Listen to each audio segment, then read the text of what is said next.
So we talked about King Saul. He comes to a tragic end, and he is replaced by David, Yes. and who becomes the king. Of course, one of the things that David is known for is his dark side as well, and Right. his sin with Bathsheba. So maybe just talk a little briefly about the transition to David and then David's life as king. It's a lot of stuff, but we'll do our best.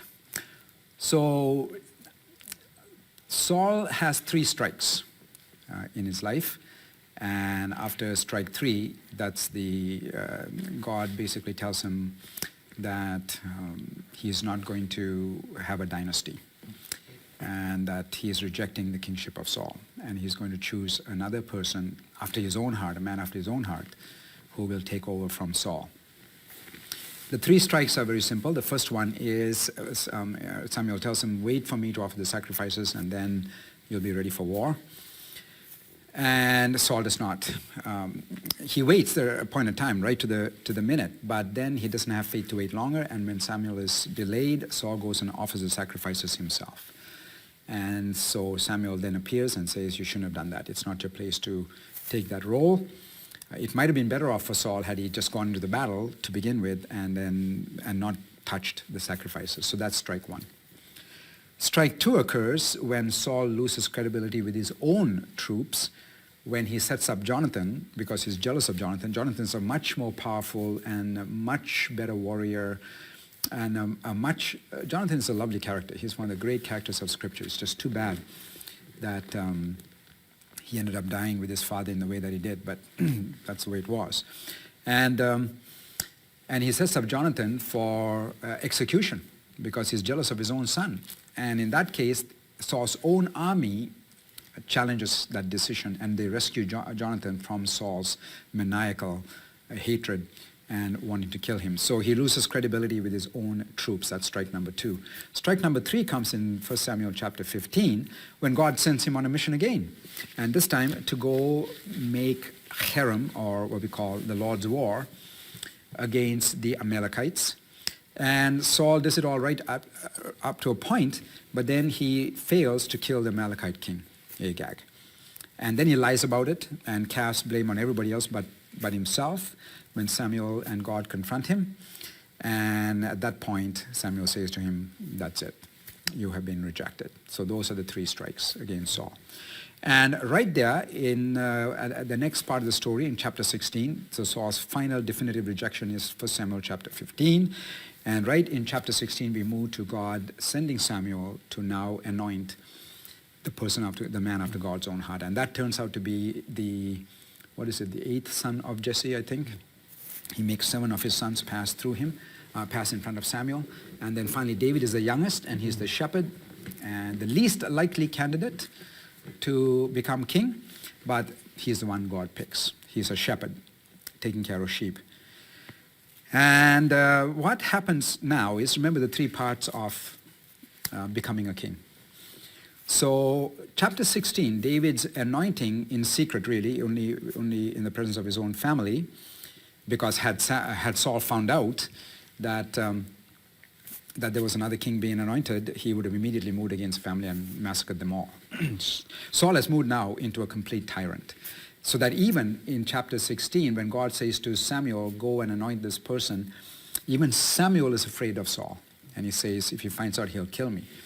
And Saul says, Samuel, take a bull with you and tell him you're going to offer a sacrifice. So things have gotten that bad with Saul. So David is now anointed. So what is the next stage for David? It's demonstration.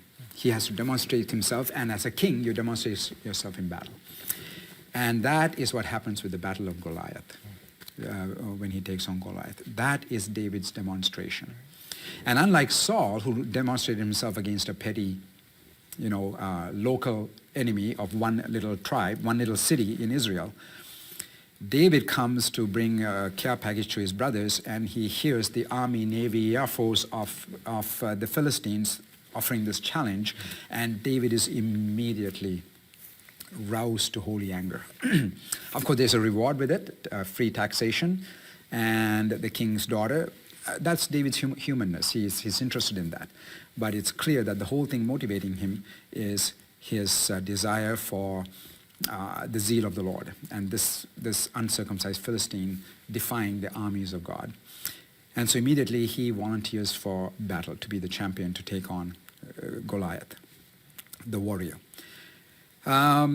So he talks about this, and the word is brought to Saul that David is ready for this, and so Saul brings him in and interviews him, and he says to David, how can you go against this hardened, seasoned warrior?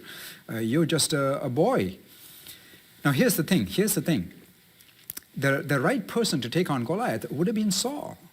He's the tallest person in Israel, and he's the warrior, he's the king. Why didn't he go to meet Goliath? Instead, he is quivering in his tent. And the reason is very simple. Because Saul is looking at the encounter that he would have with Goliath as a warrior to warrior. And Saul has enough sense to know, warrior to warrior, I'm done. This guy is a far superior warrior to me.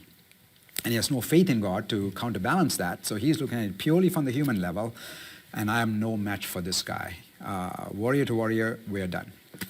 So when David comes up, he says to David, how can you go up against this guy? This guy is a powerful, seasoned warrior, and you but a boy. And here's a very important moment in the scriptures and in David. And David says, but I'm a shepherd. And as a shepherd, I have been a good shepherd. Whenever a bear or a lion came to attack the sheep and grabbed one of them, I went after it and struck it in order to release it. And if it then turned around and attacked me, I killed it. What is David just said? Incredible. David has redefined the battle. David is not going to fight Goliath warrior to warrior. He would have been done if that was the case. He redefined the battle shepherd to predator. For him, Goliath is not a warrior. For him, Goliath is a predator. And David knows how to take care of predators. He's been doing that all of his life up to now, taking care of predators. And that's such an important point because it teaches us a practical thing. Don't let the enemy define the battle. And that's what Goliath was doing. There are two parts of warfare that are important. One is the actual physical encounter, but the other part is propaganda. It's just as powerful. Every battle has both of those components to it, where you try to demoralize the enemy by propaganda. We are going to crush you, and you're foolish to rely on this and that. And that's what Goliath has been doing. He's been coming for 40 days and broadcasting this propaganda, and it has completely demoralized the Israelites, and including Saul. David doesn't listen to that because he doesn't define the battle that way. He's saying, and so when Goliath sees him coming and he says, am I a dog that you're coming at me with 6? And David says, you're exactly right. That's what you are. You never let the enemy define the terms of the battle. Jesus didn't do that, did he? He didn't let his fellow Israelites define the battle. They wanted to define it, Israel against Rome. And Jesus said, that's not the battle. The battle isn't Israel against Rome, Messiah against Rome. The battle is Messiah against Satan, the Goliath of Rome, the giant that stands even behind that. So David goes, and he wins the battle. And Goliath is completely vanquished. And David wins, and that's his designation. Everybody sees him demonstrate himself publicly. And of course, immediately after that, Saul gets it. He knows that this is the future king. And Saul and David, who knew each other before, as we talked about at the very beginning of this session, this series, now becomes his inveterate enemy. And he tries every opportunity to kill David, and David now becomes a fugitive, running away, and spends probably the next 15 years running away from Saul, hiding from Saul, until finally Saul is taken out by the Lord. David never raises his hand to take out Saul, even though he could have. And Saul is taken out, and then the tribe of Judah, David becomes king in 2 stages. The tribe of Judah comes and anoints David to be their king over Judah, And then eventually all of Israel comes in 2 Samuel 5, and they make David king of all Israel. So between his demonstration and his public acknowledgement and coronation was about 15 years. And it took that long for David to be prepared for the great king that he will become. And so there are lots of things to learn from that life and what happened. And then his fall from grace. Do we want to talk about that right now? Let's just talk about that briefly. Okay. Yeah. So once he's acknowledged king of all Israel, he immediately does things right. One of the first things about David, and remember we talked about the poetical device of contrasting. Here's one of the contrasting things. It is Saul's attitude toward the Ark of God and David's attitude towards the Ark of God. Saul became king, many years before. And during that whole time, the Ark of God remained in a shed, in a shepherd, I think, in Kiryat Jearim.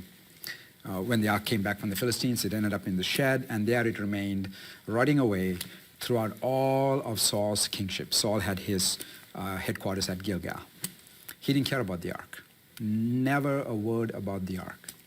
The moment David becomes king, and he goes and takes the city of Jerusalem, the first thing he says is, I want to bring that Ark up to be with me. Because that's David's heart. He wants to be the kind of king that rules with God. For Saul, the Ark was a competition. It was a threat. For David, the Ark is a source of strength and devotion. So he wants it right up there. So he takes Jerusalem and makes it his city, and then makes it his capital, which is extremely wise. Because he was from Judah. He could have had his headquarters in Judah. He was anointed in Hebron. But he didn't want to, because he already knew that there was a rift between the northern tribes and the southern tribes. And so if he maintained his headquarters in his own tribe, it would be extremely, partisan. So he takes Jerusalem, which is exactly on the border between the northern tribes and the southern tribes. And that's where he establishes it, because it shows impartiality and unity of the tribes. It's like, Washington, D.C. on the Mason-Dixon line, the north and south. Even Ottawa is on the border between French Canada and English-speaking Canada. And that's David. That's where he has his. And then the high point of David's career rise is 2 Samuel 7, when God enters into covenant with David. That is one of the main important covenants of our faith, the Davidic covenant. Because in that covenant, God makes a promise to David, amongst a whole bunch of promises, but the only promise we will talk about here is that from now on, it is the house of David that will rule the kingdom of God. Incredible promise. There will be no other house than David's house that rules it. And a descendant of David will be the one that sits on the kingdom of God.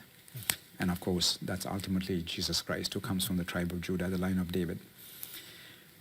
Unfortunately, as high as David rose with that covenant, that's as low as he falls. Once he gets secure in his position, we read in 2 Samuel 11 that one day David, in March, in the springtime, that would be March, that's why it's called March, because the god of war, Mars, when armies would go out to battle, because the winter is over and the roads are passable, they go out to battle. David decides to take it easy. So he sends his army while he stays home. He's becoming an oriental despot. And he gets up late in the morning, he's sleeping in, and he wanders out onto his deck, and there he spies this woman bathing, and she was very beautiful. And he immediately lusts after her. He goes and takes her, commits adultery with her, gets her pregnant. And now he has a big problem on his hands. He's got to cover up the pregnancy. And so he asks for a husband who's a loyal fighter, one of his loyal fighters, to come back, and he tries to get him to go and sleep with his wife and pawn off the baby as his fighter Uriah. Doesn't work. Uriah is faithful. He knows that when you go to war, you have to refrain from sexual intercourse and so forth, and so he will not do it. So he tries to get him drunk and go. That doesn't work either. Finally, David decides there's no other choice, but I've got to have him killed, and then I can officially marry Bathsheba. So he does. He sets it up. It's a cold-blooded murder. It would have taken 15 days to plan out, because it takes about 3 days to send the message to the fighters, to Joab, to the general, to send Uriah down. 3 days for him to get here, so that's 6 days. 3 days he stays in the house, and then 3 days to go back. And David pens Uriah's own death warrant and has him carry it in a sealed envelope. He makes Uriah carry his own death warrant in his own envelope. Horrible. Anyway, Uriah is killed, and David marries Bathsheba. But as we said before, the thing that David did displeased the Lord. And so God sends Nathan to confront him, the prophet. Now, you can imagine Nathan would have had a big problem with this, because you say the wrong thing to the king can kill you. So anyway, Nathan must have spent a lot of time figuring out, how do I get to this man, David? The last thing I should do is come up there and say, you sinner, thus saith the Lord. That probably would have been the end of Nathan. But here's the other thing that Nathan is concerned about, and that is, who is David? He was the shepherd, the man after God's own heart.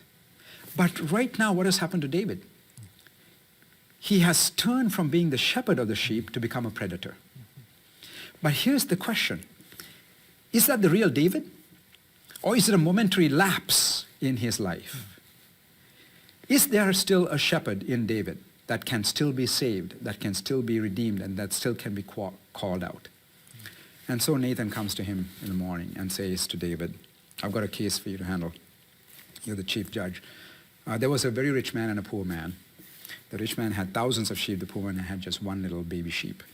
And it was so dear to him that they actually lived with him in the house. A guest came to the rich man, and he, instead of taking one of his own sheep out of the 1,000 that he had, he went and grabbed the poor guy's sheep, killed it, and fed it to his guests.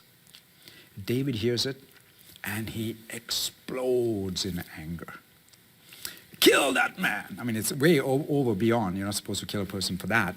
And then it's also illogical. Kill him, and then he says, let him pay back, and so forth. So it's not even a logical order. It just shows that David is absolutely incensed. Why? Because Nathan was very wise. He came with a story about sheep that would incite the heart of the shepherd. And he discovered there is a shepherd still there. There is a shepherd still there. And then Nathan drops the shoe. You are that man. And David crumbles. He absolutely crumbles. Unlike Saul, who shifted the blame here and there and everywhere, he says, I am the man, I have sinned against the Lord. But here's the thing. What sin did David commit? What sin did Nathan accuse David of? Now, the two sins are very clear. It's adultery and murder. But that's not what the parable is about. The parable is not about murder or adultery. And people try to allegorize it. So, the sheep is Bathsheba, and the rich man is David, and the poor, it never works. It'll completely fall apart, because the sheep is killed, so if it's Uriah, she's not killed. If it's Bathsheba, she's not killed. If the sheep is Uriah, then that doesn't work either, because then who is Bathsheba in the whole thing? It just doesn't work. The parable is not about those two sins. The parable is about the underlying sin that gave rise to those sins, the sin that caused those other sins. The rich man sinned in this way. The rich man, what Nathan accuses David of is not adultery or murder. It is, the whole parable is about the abuse of power. Right? The rich man took the poor man's sheep because he could. And the poor guy could do nothing about it. And David has been given all this power by God, and he has abused it to his own benefit.